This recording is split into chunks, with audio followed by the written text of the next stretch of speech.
The Mac class is key to unlock the success Kalyan Prakamper.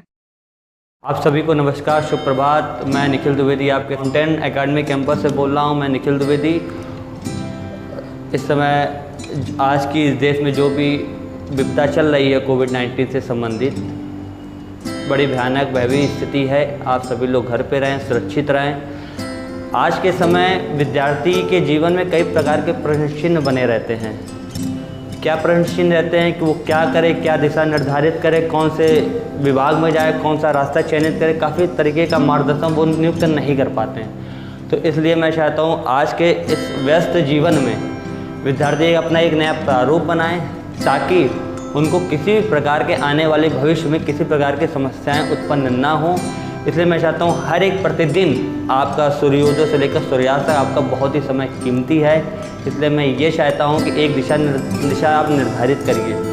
व्यक्ति के जीवन में जब विद्यार्थी होता है तो विद्यार्थी के जीवन में सबसे महत्वपूर्ण ये होता है, जब उसका खाली दिमाग होता है तो एक जंग का रूप ले लेता है। तो मेरा मानना ये है कि अगर एक वस्तु जंग से अगर आघात हो रहा है तो इससे अच्छा वो उपयोगी होकर व्यस्त हो जाए तो ज़्यादा उचित है। विद्यार्थियों के जीवन में कई चीज़ें ऐसे महत्वपूर्ण बिंदु आते हैं जिसमें विद्यार्थी इस चीज़ को चयनित नहीं कर पाता है कि विद्यार्थी क्या करे या क्या ना करे। तो कुछ ऐसे बिंदु हैं विद्यार्थियों के जीवन में जिसमें अगर उन 4 बिंदुओं को अगर आप पालन करते हो तो जाहिर सी बात है आप राष्ट्र के प्रति, अपने माता पिता के प्रति, अपने समाज के प्रति जो एक कर्तव्य एक निर्वहन कर सकते हैं तो बहुत ही महत्वपूर्ण होगा। सबसे महत्वपूर्ण बिंदु ये रहता है विद्यार्थी के जीवन में कि वह अपना स्वास्थ्य किस तरीके का ठीक रख पाता है, क्योंकि स्वास्थ्य से ही हर चीज़ संबंधित होती है। क्योंकि जब आप स्वस्थ होंगे तो आप पूर्ण रूप से मानसिक रूप से विकसित होंगे, शारीरिक रूप से विकसित होंगे और सामाजिक रूप से भी विकसित होंगे। स्वास्थ्य हमारे जीवन का मुख्य आधार है। स्वामी विवेकानंद जी भी कहते हैं आप जीवन में कोई भी बड़ी लड़ाई तभी लड़ सकते हैं जब आप स्वस्थ होंगे। दूसरा बिंदु आता है आपका शालीनता का। विद्यार्थियों के जीवन में शालीनता इस बात का परिचय देती है कि आपके घर के संस्कार कैसे हैं, आपका सामाजिक संस्कार कैसा है, आप किस तरीके से व्यक्तिगत जीवन दिनचर्या को किस तरीके से पालन करते हैं। शालीनता में इस बात को प्रमाणित करती है, हमारे धैर्य को, हमारे कौशल को, हमारे पराक्रम को। इस बात पर शालीनता हमें इस निर्धारित करती है कि हम किस तरीके से अपना व्यक्तिगत जीवन व्यतीत हैं। तीसरा बिंदु है स्वावलंबी का। मनुष्य के जीवन में स्वावलंबी बनना महत्वपूर्ण इसलिए होता है क्योंकि जब मनुष्य स्वावलंबी होता है तो जीवन में कितना भी कठिन मार्ग क्यों ना हो, जीवन में कितना भी कठिन मार्ग क्यों ना हो, बड़ी सरलतापूर्वक चढ़ सकता है। इसको हम पूर्ण रूप से ये कह सकते हैं, काजल के पर्वत पर चढ़ना, चढ़कर पार उतरना बड़ा कलंक है, निष्कलंका रहकर ये सब करना। तो काजल के पर्वत आप चढ़ते हैं, बड़ा कठिन होता है, परंतु जब आप स्वावलंबी की भावना से चलेंगे, स्वावलंबी होंगे तो जाहिर सी बात है मनुष्य के मार्ग में किसी भी प्रकार का कोई अवरोधक उत्पन्न नहीं होगा। तो स्वावलंबी इस चीज़ की हमें शिक्षा देती है कि आने वाले जीवन के जब तक हमारा जीवन काल है तब तक हमें किसी भी प्रकार की कोई भी कठिनाइयाँ कभी भी जीवन में नहीं आएंगी। और स्वावलंबी बनने से कई फायदे होते हैं कि हमें किसी के सामने हाथ भी नहीं गिड़गिड़ाने पड़ेंगे, और साथ ही साथ जो स्वावलंबी की एक उत्तेजना, आपका उत्साह, एक धैर्य होता है आपके मन में, तो जाहिर सी बात है आपके अंदर सागर जैसी अथाह शक्तियाँ आपके अंदर विद्यमान होती है, जिससे आप कोई भी बड़ी से बड़ी उपलब्धियाँ, किंचित उपलब्धियाँ, दीर्घ उपलब्धियाँ किसी भी तरीके से आप हासिल कर सकते हैं। चौथा है सेवा भाव। हर व्यक्ति अपने आप में 125 करोड़ देशवासी है। आप इस बात के लिए चयनित हुए हैं कि आपका राष्ट्र तभी प्रशस्त होगा जब आप एक सेवा भाव की दृष्टि से अपने भारत के लिए, अपने हिंदुस्तान के लिए एक दृष्टि रखेंगे। सेवा भाव इस बात पर निर्धारित करता है कि हमारे संस्कार कैसे हैं, हमारी शिक्षा कैसी है, हमारी दीक्षा कैसी है, हमारा सामाजिक कर्तव्य कैसा है। और सेवा भाव इस बात पर ही आधारित रहता है क्योंकि एक विद्यार्थी के जीवन में जब तक राष्ट्र के प्रति प्रेम, सद्भावना, विचार, उत्कृष्टता नहीं रहेगी तब तक वह किसी भी प्रकार का सेवा भाव राष्ट्र के प्रति उत्पन्न नहीं कर सकता। क्योंकि आप विद्यार्थी, आजकल के जो विद्यार्थी हैं उनके अंदर राष्ट्र प्रेम इसलिए ज़रूरी है क्योंकि भारत जिस प्रकार की गतिविधियों से घिरा है, चारों दिशाओं से घिरा हुआ है, विपक्षों से, दुश्मनों से, शत्रुओं से, उस प्रकार से राष्ट्र प्रेम आपकी एक ज्योति है, एक उत्तेजना, एक साहस है कि हम अपने राष्ट्र के प्रति कितनी संवेदना, कितनी सद्भावना व्यक्त करते हैं, कितनी संवेदना व्यक्त करते हो, हम कितना अतीत प्रेम करते हैं। जिस प्रकार जब भारत माता के प्रति हम लोग राष्ट्रगान व्यक्त करते, 125 करोड़ देशवासी उसका सम्मान करते हैं, उसी प्रकार से वो सेवा भाव हर विद्यार्थी, हर सभी हिंदुस्तानियों के अंदर होना चाहिए।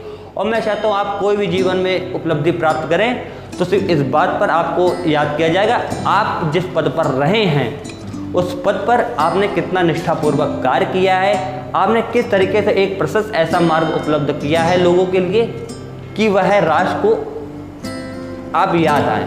क्योंकि हर एक राष्ट्र में एक सेवा भाव होना अनिवार्य है। और कई चीज़ें ऐसी हैं कि जीवन में राष्ट्र सर्वोपरि होना ही अनिवार्य है। क्यों? क्योंकि आपकी पहचान इस बात पे है कि आप हिंदुस्तान के उस नागरिकों में से हैं जो सिर्फ राष्ट्र प्रेम के अलावा इस तरीके का सेवा भाव करता है कि सामाजिक गतिविधियाँ आप पर आश्रित होती हैं। हर एक व्यक्ति समाज पर आधारित है और जब समाज पर आधारित होता तो आपकी जिम्मेदारी है, जवाबदेही और आपका उत्तराधिकारी भी है। उत्तराधिकारी भी रहेंगे इस बात पर कि आपको किस प्रकार से एक राष्ट्र का निर्माण करना है। एक छोटी सी मैं बात कहना चाहता हूँ कि राष्ट्र एक व्यक्ति का नाम नहीं है, राष्ट्र उन 125 करोड़ देशवासियों का हर एक व्यक्ति का नाम है जो सेवा भाव करता है, सेवा भाव रखता है। आज के समय में देख रहा हूँ ऐसे विद्यार्थी, कई ऐसे विद्यार्थी हैं जो कोविड-19 जो संक्रमण इस हिंदुस्तान में फैला हुआ है, पूरे विश्व में फैला हुआ है, किस तरीके से हर एक विद्यार्थी अपने जीवन का सेवा भाव देकर राष्ट्र की चिंता कर रहा है। और यह चिंता इस बात को प्रदर्शित करती है कि हम अपने हिंदुस्तान के बागडोर को, आने वाले यंग जनरेशन को एक क्या संदेश दे रहे हैं। तो आप सभी से ये गुजारिश है कि अपना एक दिशा निर्देश, एक बिंदु तैयार करिए ताकि जीवन में कई अल्प ऐसे समय आएंगे, कई किंचित समय आएंगे, कई ऐसी समस्याएं आएंगी कि आपको उस डगर को पार करना है। तो एक साहस से, एक शालीनता से, एक स्वावलंबी से, एक सेवा भाव से, एक स्वस्थ होकर किसी भी समस्या को जड़ से आप उखाड़ कर फेंक सकते हैं। क्योंकि आपकी मानसिक विचारधारा एकाग्र बिंदु इस बात पर निर्धारित करता है कि राष्ट्र को हमें किस दिशा की ओर लेके जाना है। और एक मैं आपके सामने छोटा सा बिंदु कहना चाहता हूँ जो बहुत ही महत्वपूर्ण होता है और ये हर विद्यार्थी को अपने जीवन में उतारना चाहिए कि प्रयासरत ये करिए कि सवेरे उठकर इस बात का आकलन करिए कि आपका जन्म किस आधार पर हुआ है और आप क्या कर रहे हैं। अपने जीवन का एक दिशा निर्देश निर्धारित करिए, क्योंकि दिशा निर्देश इस बात पर ही आधारित नहीं होता आप क्या कर रहे हैं, दिशा निर्देश इस बात पर भी आधारित होता है कि सामाजिक तत्व आपको किस प्रकार का बढ़ाना है, राष्ट्र को किस प्रकार को अग्रसर करना है। काफ़ी चीज़ें इस बात पर निर्धारित होती हैं। बहुत अच्छे कवि हैं, उन्होंने एक शेर कहा है कि अंधकार से लड़ने का संकल्प कोई कर लेता है तो एक अकेला जुगनू ही सारे अंधकार हर लेता है। तो आप उस जुगनू की बातें किसी भी अंधेरे स्थान पर भी जाएंगे तो अपने प्रकाश से, अपनी दिव्य ज्योति से उस चीज़ को उजागर कर देंगे। और जो इस समय का वर्तमान स्थिति है, जो समय चल रहा है, उस समय का सदुपयोग करें कि जिन्होंने भी जो भी फॉर्म भरे हुए हैं वह अपना पूर्ण रूप से उस पर ध्यान अपना एकाग्रचित करें, केंद्रित करें, ताकि इस समय जो चल रहा है बहुत ही महत्वपूर्ण है। उस समय का लाभ उठाकर जो भी आपने फॉर्म भरे हुए हैं मेहनत करके, एकाग्र करके उसको आप कंपटीशन करिए। और इस कठिन परिश्रम के दौर पर जब आप इस कठिन समय में भी एकाग्र होकर लड़ेंगे समाज के लिए तो जाहिर सी बात है सफलता आपके कदमों को चूमेगी।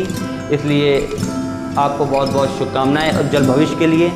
आज के यूथ के लोकप्रिय चेहरे रतन टाटा जी भी इस बात को एग्री करते हैं, इस बात से सहमत होते हैं कि किस तरीके से यूथ हमारे भारत के लिए सबसे लोकप्रिय है। और इस पूरे संसार में जो बूम, जो तबाही हिंदुस्तान के नए युग कुछ चेहरों ने मचाई, क्योंकि टाटा कंपनी में भी अधिकतर यूथ काम करते हैं। और इस बात का इस पूरे विश्व में इस बात का साक्षी है कि जितना हिंदुस्तान के जनरेशन, यंग जनरेशन जितने बाहर जाकर हिंदुस्तान का नाम रोशन कर रही है, उसी प्रकार से आप अपने देश का नाम रोशन कर सकते हो। और सबसे बड़ी चीज़ ये है कि एक विंडो जिसको हम लोग बिल गेट्स विंडो कंपनी, जो माइक्रोसॉफ्ट कंपनी, उस विंडो को ओपन करने वाला भी 33% भारतीय हैं, जो इस बात के साक्षी हैं कि उनके बगैर कोई भी विंडो इस हिंदुस्तान के अलावा कोई खोल नहीं सकता। कि इतनी एक दृढ़ संकल्प विचारों के साथ भारतीय माइक्रोसॉफ्ट कंपनियों में काम करते हैं, क्योंकि ये साक्षी पूरा देश नहीं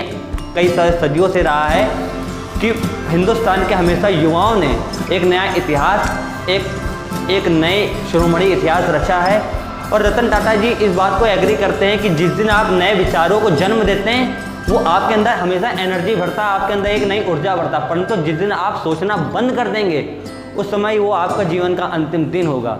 तो इसलिए एक नए सोच के साथ अपने जीवन को शुरुआत करिए, क्योंकि सूर्योदय हमेशा इस बात का प्रमाणित होता है कि आपके अंदर नई ऊर्जा विद्यमान होने वाली है। एक लाइनें बहुत अच्छी कही है किसी कवि ने कि जब तुम संकल्पों से हौसलों से बढ़कर पालोगे, क्षितिज में भी निखिल के साथ सब कुछ छू डालोगे।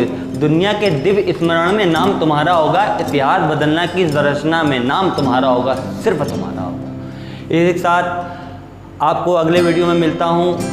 अपने देश का ख्याल रखिए, अपने घर का ख्याल रखिए और समाज का भी ख्याल रखिए। सेवा भाव से लोग राष्ट्र के प्रति लगे रहिए। जय हिंद, जय भारत।